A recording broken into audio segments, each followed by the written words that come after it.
नदी किनारे सीतापुर गांव में भोला नाम का एक व्यक्ति रहता था। वह भगवान शिव का बहुत बड़ा भक्त था। भोला सुबह उठकर नदी में नहाता और भगवान शिव के मंदिर जाकर उनकी पूजा किया करता था। काफी दिनों से उसे व्यापार में बहुत नुकसान हो रहा था, जिस कारण वो परेशान रहने लगा। यह सब देख एक दिन वह भोलेनाथ के मंदिर जाकर उनसे प्रार्थना करते हुए बोलता है, हे प्रभु, मुझ पर दया कीजिए। अगर मेरा व्यापार ठीक नहीं चला तो मैं बर्बाद हो जाऊंगा। भोलेनाथ, मुझे आप पर पूरा विश्वास है कि आप मेरी मदद करेंगे। भोला प्रार्थना करके अपने व्यापार के सिलसिले में अपने बड़े भाई विशाल के घर जाता है, जहां पर बातचीत करते हुए विशाल उससे कहते हैं, कितना पैसा लगाया तूने बिजनेस में? भैया, मैंने लाखों रुपए बिजनेस में लगा दिए, लेकिन मुझे 1 रुपए का भी फायदा नहीं हो रहा है। अब मैं क्या करूं? सोचा था कि व्यापार में कुछ मुनाफा होगा, बाद में गांव में भगवान शिव का एक मंदिर बनवाऊंगा, लेकिन यहाँ तो चिंता मत कर, हम दोनों मिलकर कोई ना कोई उपाय जरूर निकालेंगे। आखिर भोलेनाथ हमारी मदद जरूर करेंगे। विशाल और भोला को बात करते हुए एक राक्षस ने देख लिया, जो भोलेनाथ को बहुत बड़ा दुश्मन मानता था। भगवान शिव का नाम सुनते ही उस राक्षस का खून खौल उठता है। वह राक्षस कोई मामूली राक्षस नहीं था, उसके पास अखंड शक्तियां थी। विशाल और भोला दोनों अच्छे भाई थे। राक्षस ने विशाल को अपनी बुरी शक्तियों से अपने वश में कर लिया। विशाल अपने छोटे भाई भोला को ही बर्बाद करने की बातें खुद से करने लगता है। मैं उसकी मदद के बजाय उसे धोखा दूंगा और उसके नाम की जमीन जायदाद हड़प कर उसे बेघर कर दूंगा। मेरे भाई नहीं, दुश्मन है दुश्मन। विशाल की यह बातें उसकी पत्नी के कानों में पड़ जाती है, जिस पर वह बोलती है, ये आप कैसी बात कर रहे हैं? भोला आपका छोटा भाई है और आप अपने भाई के बारे में ऐसे कैसे कह सकते हैं? तुम अपना मुंह बंद रखो, उसकी बर्बादी अब तय है। सुंदरी को डांटते हुए विशाल उसे चुप करा देता है और राक्षस की बुरी शक्तियों के जाल में फंसकर अपने सगे भाई को ही नष्ट करने की सोचने लगता है। रातों रात उसने उसकी दुकान में आग लगवाने की योजना बनाई। कुछ लड़कों को बुलवाकर उसके दुकान में चुपके से आग लगवा दी। यह बात जब भोला को मालूम चला तो वह अपनी दुकान पर आता है और आग बुझाने की बहुत कोशिश करता है, लेकिन आग की लपटें इतनी भयंकर थी कि आग बुझा पाना नामुमकिन था। वह रोते हुए भगवान शिव को याद करता है, हे शिव, या आप मेरी कैसी परीक्षा ले रहे हैं? आप मेरी मदद क्यों नहीं करते? मेरा सब कुछ बर्बाद हो रहा है। भोला की गुहार भगवान शिव के कानों तक पहुंचती है। भगवान शिव अपने तपस्या में लीन थे। बिलखती हुई आवाज को सुनकर उनका ध्यान भंग हो जाता है और वह भोला की ओर देखते हैं। भगवान शिव मुस्कुराकर अपनी जटाओं में बसी गंगा की बौछार करते हैं। कुछ पलों में बहुत तेज बारिश होने लगती है। बारिश की वजह से भोला की दुकान में लगी आग बुझ जाती है। भगवान भोलेनाथ की कृपा वह राक्षस देख रहा था और आग बबूला होते हुए वहां से चला जाता है। बारिश होने पर भोला भगवान शिव से शुक्रिया करते हुए कहता है, भगवान, आप महान हैं। आज आप ना होते तो मेरी दुकान और मेरा व्यापार मेरे हाथ में कुछ न रहता। भोला खुशी खुशी अपने घर चला जाता है। इधर विशाल को जब यह बात पता चलता है कि उसकी दुकान सही सलामत है, उसे बहुत गुस्सा आता है। राक्षस उस पर दोबारा अपनी माया का इस्तेमाल करते हुए भोला को फिर से नष्ट करने के उपाय के बारे में सोचने के लिए मजबूर करता है। विशाल उसे अपने घर बुलाता है। भोला के घर आने पर उसे कहता है, देख छोटे, मैं तुझे कुछ पैसे दे रहा हूँ। इन पैसों को तू मुझे अगले हफ्ते दे देना। अभी मैं कुछ दिनों के लिए बाहर जा रहा हूँ, तो इन पैसों की जिम्मेदारी मैं तुझे देता हूँ। मुझे तुझ पर पूरा भरोसा है। ठीक है भैया, आप मुझे रुपए दे दीजिए। भोला के इतना कहते ही विशाल उसको नोटों से भरा बैग देता है, जिसे लेकर भोला घर निकल जाता है। उसके जाते ही सुंदरी उसके पास आकर बोलती है, ये आप क्या कर रहे हैं? तू चुप कर। मैंने उसे पैसे देने के लिए नहीं, बल्कि मुसीबत को गले लगाने के लिए बुलाया था। वह जैसे ही पैसे लेकर घर जाएगा, मेरे आदमी उसके घर से पैसे चोरी कर लेंगे और 1 हफ्ते बाद जब मैं उसे दोबारा पैसे मांगूंगा तो उसके पास कुछ नहीं होगा।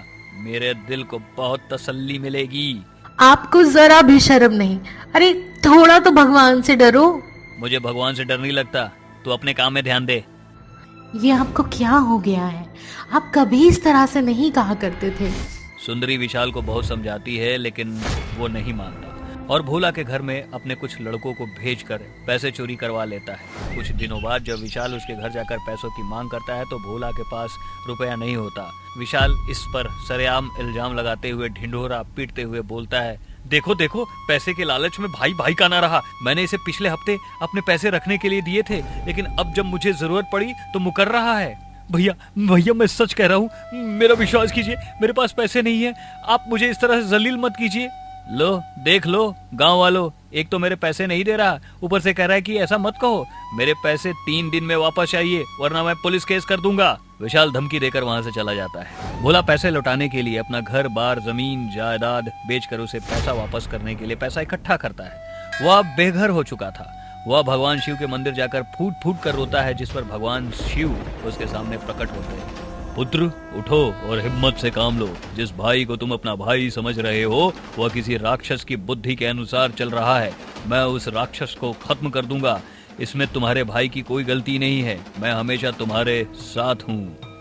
भगवान शिव गुस्से में आकर तांडव करने लगते हैं। भगवान शिव का यह रूप देखकर प्रकृति भी तिलमिला उठी। तूफान और काले बादल का साया कुछ ऐसा छाया कि आंखों के सामने सब कुछ ओझल हो चुका था। राक्षस और भगवान शिव के बीच युद्ध छिड़ा। भगवान शिव ने अपने त्रिशूल से उस राक्षस को खत्म कर दिया। राक्षस के खत्म हो जाने के बाद विशाल फिर से ठीक हो जाता है और अपने छोटे भाई भोला से माफी मांगते हुए उसे अपना लेता है। आकाशपुर गांव में और आसपास पानी का स्रोत बिल्कुल नहीं था। लोगों को मीलों दूर जाकर पानी भरना पड़ता था। ना ही गांव में कोई कुआं और ना ही कोई हैंडपंप था। पानी की समस्या से लोग काफी परेशान हो गए थे। उन्होंने तय किया कि आधुनिक तकनीकों का इस्तेमाल करके गांव में पानी की सप्लाई का जुगाड़ करेंगे। ऐसे में गांव के सरपंच ने गांव में हैंडपंप लगवाने की सोची।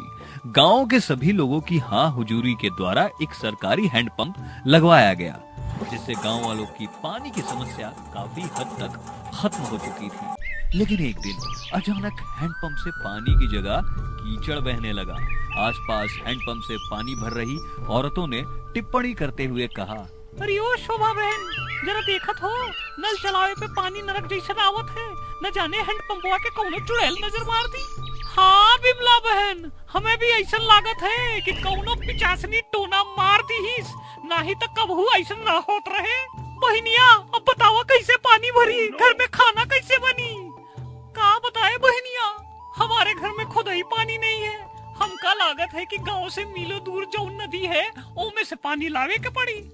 हाँ सही कहत हो, चलो फिर जल्दी चलो, नहीं तो सांझ हो जाई। इतना कहकर बिमला और शोभा दोनों गांव से मीलों दूर नदी में पानी भरने जाती है और उनके घर लौटते लौटते शाम हो जाती है। गांव में चारों तरफ हाहाकार मचा हुआ था, क्योंकि गांव का सरकारी हैंडपंप अचानक से इतना ज्यादा कीचड़ बहाने लगा था कि आधा गांव डूब चुका था। अब लोग करते भी तो क्या करते। लोगों ने उस हैंडपंप को उखाड़ने की कोशिश की, लेकिन गांव के सभी लोग मिलकर भी उस हैंडपंप को उखाड़ नहीं पाए और आखिर में उस हैंडपंप से एक राक्षसी निकलती है। गांव के सभी लोग राक्षसी को देखकर डर जाते हैं। तुम लोगों ने मुझे क्यों जगाया? मेरी नींद खराब कर दी ना। मैं तुम लोगों को अब मौत की नींद सुला दूंगी। तुम लोगों ने मुझसे पंगा लिया है। तुम्हें यह हैंडपंप गांव में लगाना ही नहीं चाहिए था। लेकिन हैंडपंप लगवाने के बाद उसमें से स्वच्छ और साफ सुथरा पानी आ रहा था, और आज अचानक से इतना कीचड़ भरा पानी आ रहा है। तुम पहले कभी क्यों नहीं जाग पाई? आज मैं श्राप मुक्त हो चुकी हूँ। मुझे एक ऋषि ने श्राप दिया था। आखिर तुमने ऐसी कौन सी भूल की थी जो ऋषि ने तुम्हें इस रूप में बदल दिया? मैंने अपने घमंड में आकर ऋषि को जहरीला पानी पिला दिया था और उन्होंने मुझे मरते मरते यह श्राप दिया कि मैं हैंडपंप में कैद हो जाऊं और 100 साल बाद ही मुक्त हो सकूंगी। मैंने अपने 100 साल इस हैंडपंप में ही बताए हैं और अब मैं आजाद हो चुकी हूँ।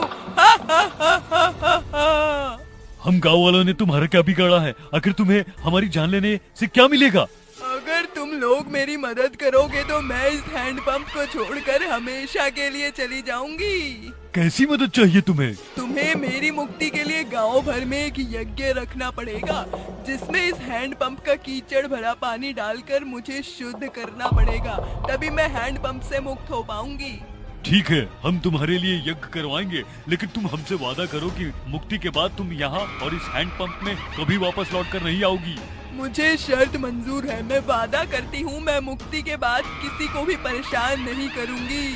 सरपंच गांव में यज्ञ करवाने का निर्णय लेता है। यज्ञ में सभी गांव वाले उपस्थित होते हैं। जैसा कि राक्षसी ने सरपंच को कहा था कि हैंडपंप का कीचड़ भरा पानी हवन कुंड में डालने पर उसकी मुक्ति हो जाएगी, सरपंच ने ठीक वैसा ही किया। सभी गांव वाले हाथ जोड़कर उस राक्षसी की मुक्ति की प्रार्थना करते हैं और जैसे जैसे यज्ञ सफल होता है, राक्षसी एक सुंदर परी में तब्दील हो जाती है।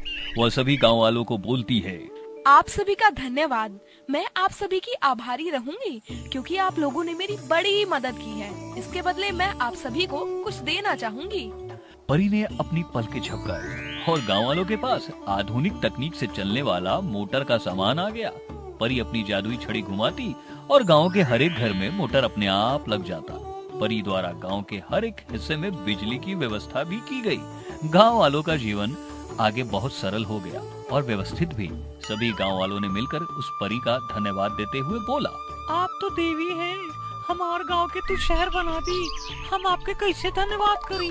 हमरे सुख दुख में तू काम आई, हमका माफ करता बहिन। हम तुमका पिचासनी बोलत रही, पर तुम तो साक्षात देवी का रूप निकली। धन्य हो आपकी माया।